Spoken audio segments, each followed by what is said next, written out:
Ashamaa harka fuunee jaalatamtoonni fi kabajamtoonni hordoftoonni seenaatuuf nageenyi koo kan jaalalaa kabajaa iddoo isin jirtan hundatti isin haa qaqqabu. Hadda viidiyoo baay'ee nama gaddisiisu qabadde isin deebi'e homaa gochuun hin danda'amu. Hundi keessanuu dhaggeessaniitiin wanta akkana kana immoo isinis waan kan isin mudatu ta'e irraa akka fayyadaniif jechuudha. Kun lubbuun nama lamaa guyyaa tokkotti bahee jira jechuudha. Kaleessa jechuudha. Ijoollee lamaan amma suuraa irratti argitan tun lubbuun isaanii Beerut keessatti darbee jira jechuudha.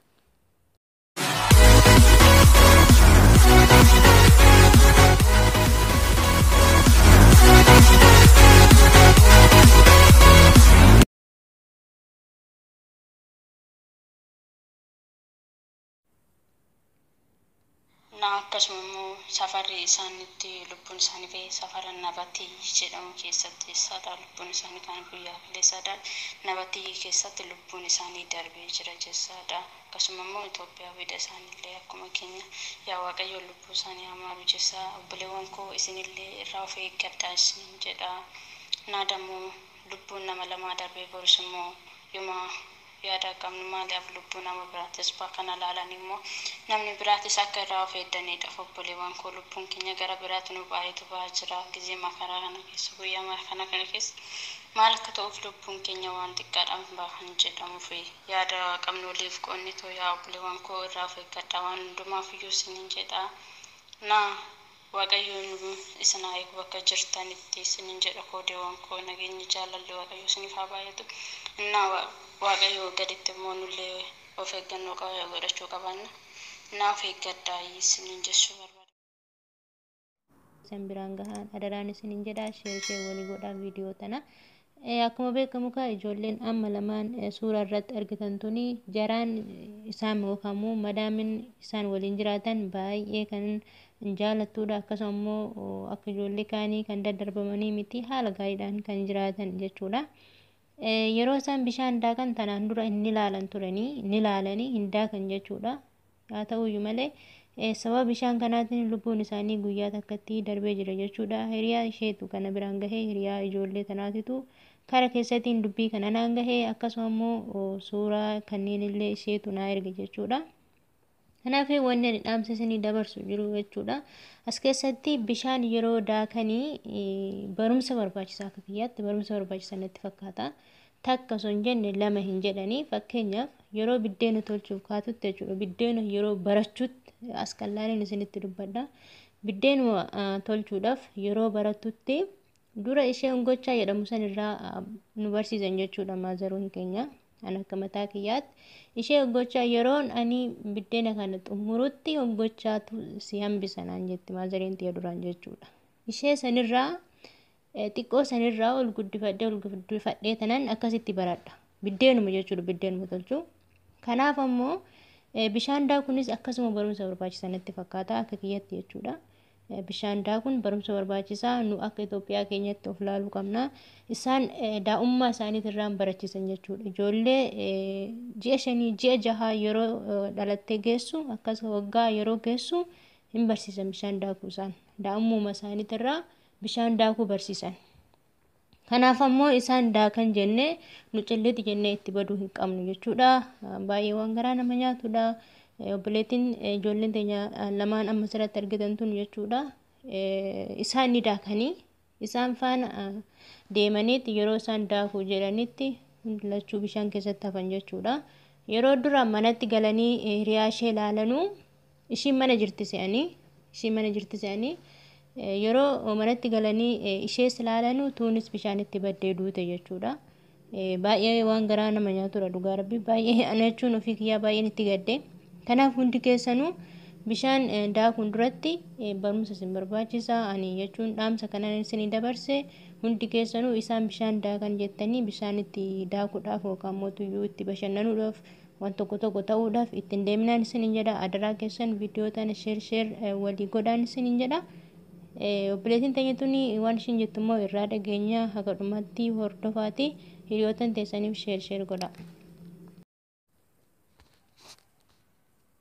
Seenaa akkam jirta akkamii kana keessa fayyaa kee jirtaan akkuma jirtaan nagaan jaalala bakka jirutti siif haa baay'atu jeessaattu dhaamsinaan siif dhaamuu barbaadu guyyaa kaleessa namsiin nama lama beeruutti keessatti baheetu jira jechaadha. Obboleewwan koo goddanyoota kan koo jechaadha. Guyyaa kaleessaa guyyaa sanbata lubbuun nama lama darbeetu jira jechaadha. Bishaan daanna jedhanii mana bahanii naguma mana bahanii ganamu na guyyaa sa'aatii isaaniitirraa sa'aatii 4:40 walakkaa irratti lubbuun isaanii bishaan keessatti bahe.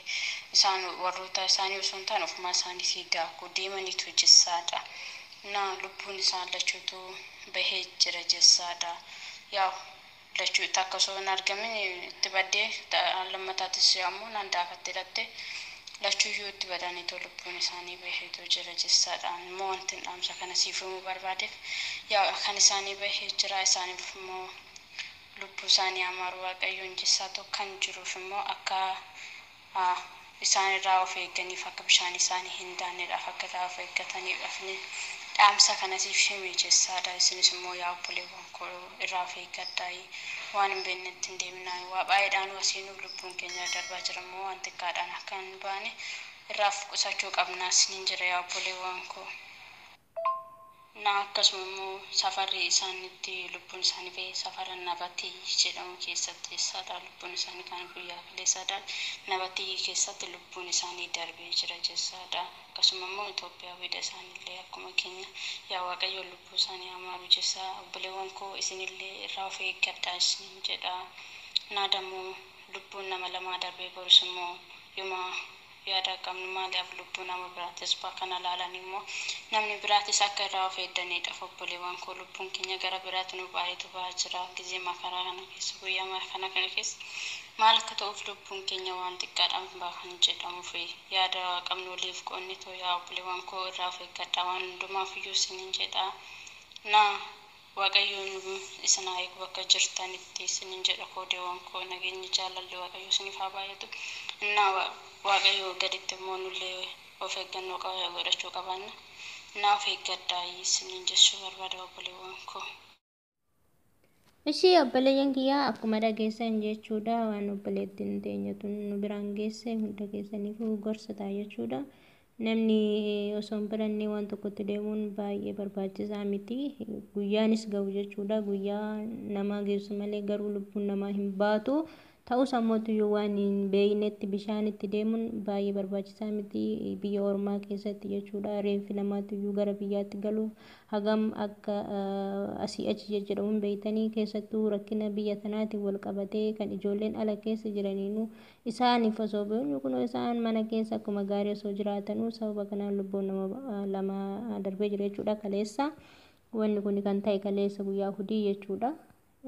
Amma obboleettiin teenyatuun kan amma sagalee ishii dhageessan tuni na bilbiltees turtee baay'ee waliin haasofne guyyaa qidaamee wal arginee suura mana waliin kaanee guyyaa hudiitti deebinee wal argina jenneeti kan addaan baanedha. Walitti deebi'uu hin dandeenye baay'ee ulfaataadha jechuudha. Lubbuun nama lama mana tokko keessa waliin jiraataa turanidha. Akkasitti guyyaan isaanii gahee guyyuma isaaniitti gahee jedhama. Garuu sababni kana yaa ta'uu malee hundi keessanuu ammoo bishaan isaan daakanii jettanii bishaanitti hin deeminaan isiniin jedha. Kana ergaananii isinii qabu akkuma obboleettiin teenya isinii dabarsiteetti jechuudha. Hundaafuu viidiyoo tana sheer gochuu hin dagatinaan isiniin jedha. Kunoo suuraallee kam argitan ijoollee lamaan tana jechuudha. Maatiinis reeffi isaanii hin gala garuu warrillee nama gaariidha waan ta'eef akkasuma immoo wantoota waan isaan barbaachisu hundaa hin qabanii namni madaamonni isaanii yookaan warri isaan bira jiraatan nama gaariidha baay'ee jaalata waan ta'aniif reeffi isaaniillee akka galu natti himtee jirti jechuudha obboleettiin teenyatuuni. Kanaaf immoo warris yoo argee dhagahanii waan ta'eef waan nama sodaachisuu hin qabuudha du'a waan ta'eef kana viidiyoo adda qabadhee isin deemu viidiyoo gaddaati. Hundi keessaniif barumsa isinii ta'a jedheen yaada jechuudha. Hiriyoottan keessanii sheer gochuu hin dagatinaan isin jedha.